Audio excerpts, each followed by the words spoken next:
What's going on, guys? This is Miasin and welcome to the OCG metagame breakdown number 7 and 8. This time covering 105 top performing decks from 22 tournaments that were of course held in Japan, mainland China, and Vietnam this time. Not even Taiwan and those other countries. Slightly less than 2 weeks. This is basically the old format that the OCG has had to play with. So before this video starts, make sure you like and subscribe. Check me out on Twitch and Instagram. And with that being said, let's jump right into it. So as you can see, the best deck is still branded Despia. However, what you can see is that the second best deck, quote unquote, is actually a tie between two decks, which is the Rose Dragon Brave Tenyi tied with Flundereeze. Interesting to see that Flundereeze is actually that good now, because from we could see in our last breakdowns, Flundereeze was always way worse than Brave Tenyi, and even that one over there, see, it was even slightly worse than Drytron. So pretty impressive to see that now it is so much better than it was before, and it's not even like you can say that you got new cards that changed that, because it had the quick play spell card before. Now in the TCG we have that quick play spell card, which changes absolutely everything,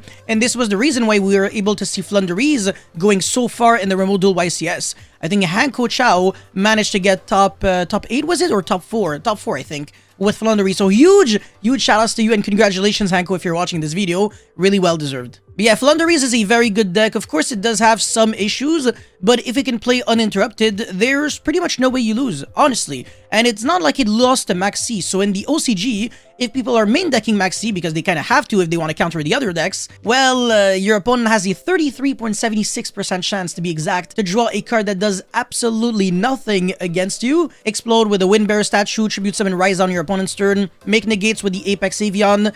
Basically, it's the control version, in a way, or mid-range version of Lyrelust Tri-Brigade almost. Actually, that's a really bad way of seeing it, but it's basically the most modern version of Monarch. So yeah, it's an evolution of that. And then Brave Dragon, whatever.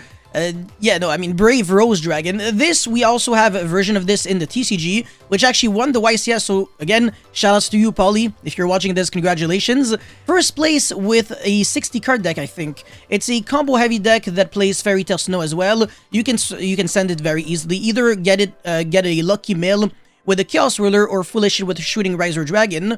And the deck makes countless negates. Even through hand traps, you still get plays, because the Rite of Aramesia does too much. It gets the token and the Wander Griffin Rider, which is an Omni negate, so yeah, I don't see how you lose.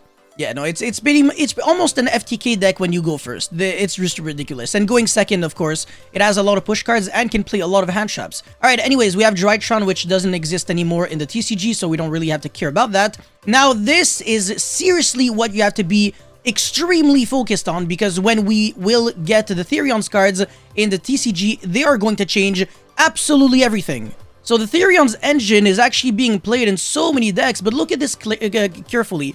First, second, third, fourth. So it's actually the fourth best strategy in the OCG right now, and people were not really respecting it at first. Like, it wasn't doing as well, but now people are actually starting to kind of get the ratios correct a little more. So people are becoming better with Therion's cards, and they're actually playing the decks that allow them to function the best. So 2 of them are with Punk, which is also a pretty good engine with Emergency Teleport. It's like a 1-card rank 3 or even better than that.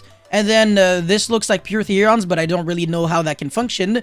Branded Therions, pretty nice. And then Brave Branded Therions and Lawn Mowing Brave Branded Therions. So half of them are playing with Branded, which is to be expected, because that engine is just way too good if you don't need to summon non-fusions from your extra deck. Now, one thing that I do have to add is that ABC Therions has also been doing well. I will be showing deck list, I think, at the end. Well, actually, this is one deck list, I guess, with the Therion's King Regulus. But yeah, anyways, let's get back into the main topic. So, Sword Soul is another really good deck. They still have Protos, so I mean, it's better in the OCG than it is in the TCG. I don't really recommend people to play Sword Soul in the TCG, even though the deck is completely unhindered. Tri-Brigade, still a pretty good deck. Zodiac Tri-Brigade and Branded Tri-Brigade. I don't know if they still have Drancia, though. I don't know. I think they still have 1 copy, but they also have 1 Zeus only, if I recall correctly. I could be incorrect, though. Anyways, 3 Magician, 3 Spiral, 3 Tri-Brigade Lyrilusk. That deck is almost unplayable in the TCG now. Adamancipator, Eldritch. Wow, that's a huge fall from grace, by the way. Now Eldritch went from like being in 2nd or 3rd place to being at only 2 representation, tied with Marincess, Sky Striker, and Adignister. look at this, man. It was so much better before. Like, it was consistently doing so much better. See, 7.1%.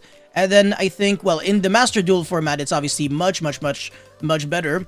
But even here in that breakdown, it was still at 5.2%. So at least it was, you know, visible in the pie chart. Whereas now, I don't know. I mean, I can't really see it. It's basically tied with the other decks, so not the best. Who would have thought that Pendulum Magicians could actually be better than Eldritch one day? Well, actually, everybody who watches Steven's channel. And me, of course, because I'm a huge Pendulum fan. I know a lot of people don't know that. Anyways, Brave Phantom Knight. Wow, again, a huge fall from grace, but it was to be expected because a lot of cards got hit in that deck. And, I mean, even the Brave package got hit, but the Phantom Knight package itself got hit. So this went from tier 0.75-esque to just not great. And then Brave Prank Kids, Brave Virtual World, Branded Dinomorphia. I have a deck list, don't worry. Well, I don't know if it has branded cards, but it does have dinosaur cards.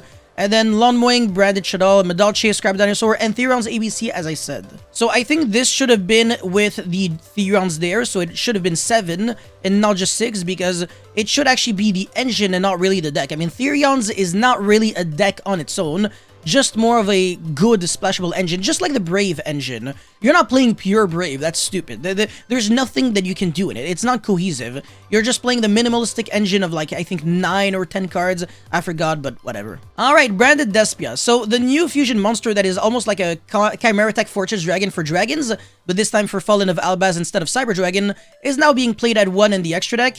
Now, that card does allow you to clear Bowload Savage Dragon, Horror Harbinger Dragon, Titanic Galaxy, and even all the Dragon-made monsters, but to be fair, this doesn't really come up that often, so the issue now is that people are using this card especially for its other effect, which is basically the same as Albion, the Branded Dragon, which means that when it is sent to the graveyard, I think during the end phase, you get to search or set a card that is a branded spell or trap card. So, yeah, if you can use that effect and the Albion effect, you get 2 sets instead of only 1. It's actually crazy how a gigantic Chimera Tech Fortress Dragon for dragons is not even that good and is especially used for its other effect.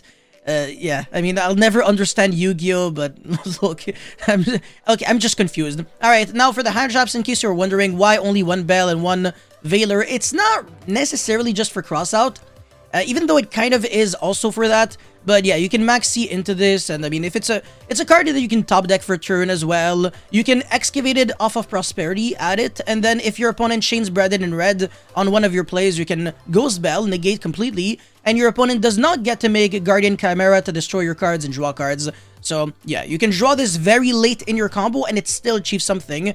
But the Veiler, honestly, I see it, and I'm like, WTF, why would you play Veiler? I actually think this card completely sucks. The only reason, literally, why Veiler is being played isn't even for crossout mostly, but just because it's a light attribute that you can send for your fusion monsters. But as a actual hand trap, it's a very, very bad card. So, yeah. Anyways, the main portion of the main deck is the exact same, except that this guy, unlike Shunsuke Hiyama, is playing 2 copies of Fallen of Albaz. Shunsuke is only playing 1, because he's trying to recycle back the card using Lubellion's effect, which is this one, that requires a dark attribute to be summoned.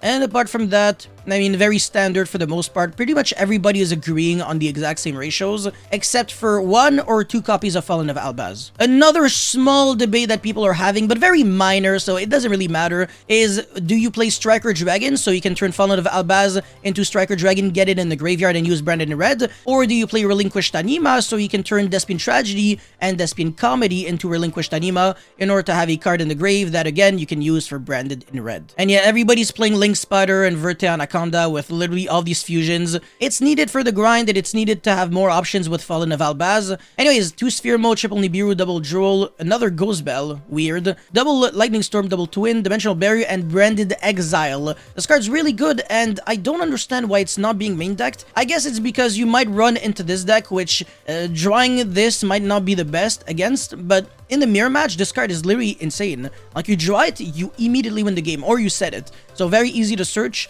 and it's a super poly and a monster reborn at once, so yeah, you can't really ask for any better. Anyways, Brave Tenyi. So this one, I don't really want to cover too much, but as you can see, it is so much different than the build in the TCG. Well, obviously, there are a lot of cards in common. For example, the Rose Dragon with Rox Rose, Basil Rock, whatever.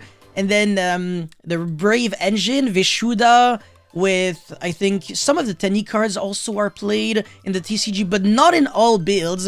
The Yangzing cards are never played, obviously, so no 9 Pillars and no Chiwin, because that is a card exclusively used for Denglong, so you're not trying to play that. Obviously, Jet Synchron and Olion are banned, but the deck still plays a lot of hand traps, and it doesn't try to make like a rank 7 with 2 level 7s, so only 1 Griffin Rider should be enough, but people can still play 2, and you can't make Galaxy Tomahawk, obviously the card is banned. Really traumatized to see double Aurodon, like how often does this come up, but whatever. Side deck Vanity's Emptiness with Ghost Ogre, Red Reboot. Oh my god, the Saki one-of that people are always going to be drawing. Yeah, alright, Flundereeze now. This is pretty interesting, I guess. So, this card, Dimensional Barrier, is literally an insta-win against both of these decks. If you go first or go second, literally changes nothing.